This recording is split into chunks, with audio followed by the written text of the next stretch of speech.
തുടക്കത്തിൽ ഇപ്പോൾ നിങ്ങളുടെ ഇഷ്ടവിഷയത്തിലേക്ക് കിടക്കുന്നതിന് മുമ്പ് ഇന്ന് ചില ചാനലുകളിൽ അവിടെ പൂരം കലക്കിയതിനെ കുറിച്ചിട്ടുള്ള അജിത് കുമാറിനെതിരായ DGPയുടെ റിപ്പോർട്ട് സർക്കാർ മടക്കി അയച്ചു എന്നൊരു വാർത്തയിൽ. അതുണ്ടെങ്കിൽ അത് അത്യന്തം ഗുരുതരമാണ്. കാരണം ഈ പുര കത്തുമ്പോൾ വാഴ വെട്ടുക എന്ന് പറഞ്ഞാൽ ഒരു രാഷ്ട്രീയ പ്രശ്നം ഇങ്ങനെ കത്തി നിൽക്കുന്നതിൻ്റെ ഇടയിൽ സ്വന്തം കാര്യം ഒപ്പിക്കുന്ന ഒരു നിലപാടാണ് മുഖ്യമന്ത്രി സ്വീകരിച്ചത്. ഇപ്പോൾ പൂരം കലക്കിയ സംഭവം പുറത്തു വരുന്നതിൽ മുഖ്യമന്ത്രിക്ക് എന്തിനാണ് ഇത്ര അസ്വസ്ഥത? അപ്പോൾ കള്ളവോട്ടും അതിനു പുറമെ സർക്കാരിൻ്റെ ഒരു കൈത്താങ്ങും സുരേഷ് ഗോപിയുടെ വിജയത്തിന് സഹായകമായി എന്നാണ് ഇതിൽ നിന്ന് മനസ്സിലാക്കാൻ കഴിയും. അതുകൊണ്ട് വളരെ ദൗർഭാഗ്യകരമാണ് ഈ നടപടി. പ്രതിപക്ഷം ഇക്കാര്യത്തിൽ ശക്തമായി തന്നെ മുഖ്യമന്ത്രിയുടെ നിലപാടിനെതിരായി ശക്തമായി ഞങ്ങൾ പ്രതികരിക്കും. അതുകൊണ്ട് ആ റിപ്പോർട്ട് പ്രസിദ്ധീകരിച്ച് അജിത് കുമാറിനെതിരെ നടപടി സ്വീകരിക്കാൻ മുഖ്യമന്ത്രി തയ്യാറാകണം. അല്ലെങ്കിൽ വിജിലൻസ് കോടതിയുടെ വിധി പോലെ ഭാവിയിലും വിധികൾ മുഖ്യമന്ത്രിക്കെതിരായിട്ടുണ്ടാവും. പിടിച്ചു നിൽക്കാൻ കഴിയാത്ത അവസ്ഥ അദ്ദേഹത്തിനുണ്ടാവും.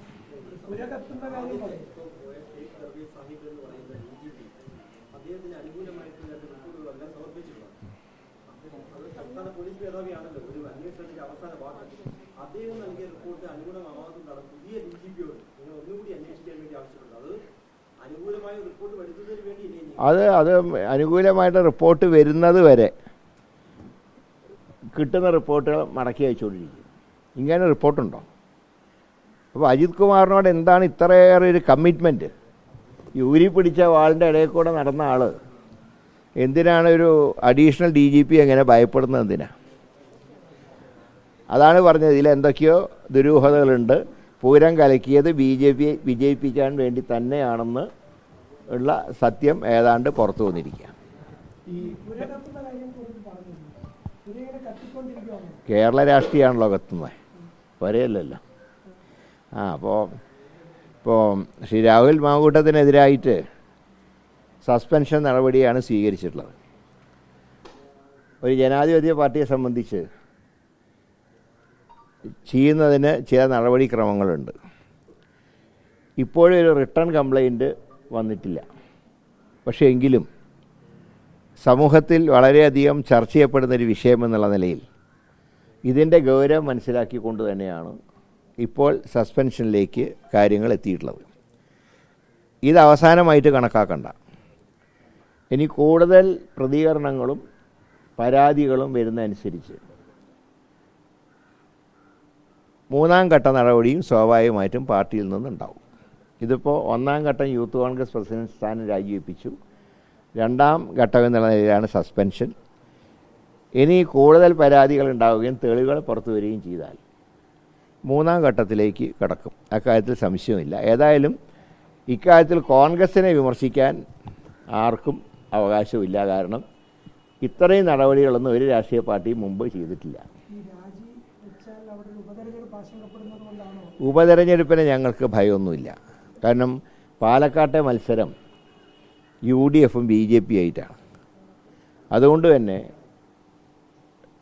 ഒരിക്കലൊരു പരാജയ ഭീതി ഞങ്ങൾക്കില്ല. പക്ഷേ ഇവിടെ ബൈ ഇലക്ഷനല്ല ചർച്ച.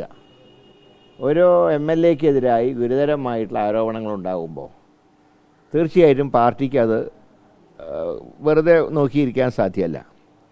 അതിൻ്റെ ഭാഗമായിട്ടാണ് നടപടി സ്വീകരിച്ചിട്ടുള്ളത്. പിന്നെ ഈ വന്ന ഓഡിയോൻ്റെയൊക്കെ ആധികാരികത കൂടെ അറിയണം. ഇക്കാര്യത്തിൽ മാങ്കൂട്ടത്തിൻ്റെ നിലപാടും നേരിട്ട് വരെ പാർട്ടി വിശദീകരണം കിട്ടിയിട്ടില്ലല്ലോ. അദ്ദേഹത്തിന് അതും കൂടെ നൽകാനുള്ള സമയമുണ്ട്. അപ്പം അതുകൊണ്ട് ഈ ഇപ്പോഴത്തെ സസ്പെൻഷൻ എന്നുള്ളതൊരു സ്ഥിര ഏർപ്പാടല്ല.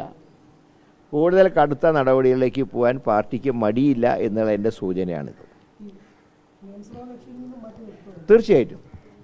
അതായത് ഒരു പാർട്ടി അംഗത്തിന് ലഭിക്കുന്ന പ്രൊട്ടക്ഷൻ ഇനി രാഹുൽ മാങ്കൂട്ടത്തിന് കോൺഗ്രസിൽ നിന്ന് ലഭിക്കില്ല എന്നുള്ളതിൻ്റെ സൂചനയാണ് ഈ സസ്പെൻഷൻ. ശ്രീമതി ഉമാ തോമസ് ഉൾപ്പെടെയുള്ളവർക്കെതിരെ വലിയ തരത്തിലുള്ള സൈബർ ആക്രമണം ഇന്നലെ മുതൽ നടന്നുകൊണ്ടിരിക്കുകയാണ്. കോൺഗ്രസിനുള്ളിൽ നിന്നാണ് അത് നടക്കുന്നത്. സൈബർ ആക്രമണം ഒന്നും ആരും ശ്രദ്ധിക്കേണ്ട കാര്യം, അത് വായിക്കാണ്ടിരുന്നാൽ പോരെ. അങ്ങനെയാണ് എനിക്കെതിരായിട്ട് എന്തൊക്കെ വരും, ഞാൻ മൈൻഡ് ചെയ്യാറില്ലല്ലോ അത്. ഉമാ തോമസ് പറഞ്ഞത് കേരളത്തിലെ സ്ത്രീകളുടെ വികാരമാണ്, അത് പാർട്ടി ഉൾക്കൊണ്ടിട്ടുണ്ടല്ലോ. തീർച്ചയായിട്ടും അതിന് ഉമാ തോമസും മറ്റ് മഹിളാ കോൺഗ്രസ് നേതാക്കന്മാരും കാര്യങ്ങൾ പറഞ്ഞിട്ടുണ്ട്. പിന്നെ ഇതിൻ്റെയൊക്കെ വെളിച്ചത്തിൽ തന്നെ സ്ഥാനാർത്ഥിയാക്കിയ പാർട്ടി ഞങ്ങളോടൊപ്പം ഇനി കൂടണ്ട എന്ന് പറഞ്ഞ സാഹചര്യത്തിൽ സ്ഥാനം രാജിവെക്കാനുള്ള അവകാശമൊക്കെ രാഹുലിനുണ്ട്. അത് വേണോ വേണ്ട അദ്ദേഹം തീരുമാനിക്കട്ടെ. അതായത് അദ്ദേഹത്തിനെ സ്ഥാനാർത്ഥിയാക്കിയത് കോൺഗ്രസ് ആണ്, സ്ഥാനാർത്ഥിയാക്കിയത് UDF ആണ്. ആ രണ്ടുപേരും പറഞ്ഞ് ഞങ്ങളുടെ കൂട്ടത്തിൽ ഇനി കൂടണ്ടെന്ന് പറഞ്ഞാൽ പിന്നെ കടിച്ചു തൂങ്ങണോ വേണ്ടേ എന്നുള്ളത് രാഹുലിന് തീരുമാനിക്കാം. പാർട്ടിയുടെ നിലപാടെന്ന് പറഞ്ഞാൽ ഇത്രയേ ഞങ്ങൾക്ക് ഇപ്പോഴത്തെ സാഹചര്യത്തിൽ ചെയ്യാൻ കഴിയുള്ളൂ. കൂടുതൽ കാര്യങ്ങൾ വന്നാൽ അന്ന് ബാക്കി കാര്യങ്ങൾ തീരുമാനിക്കാം.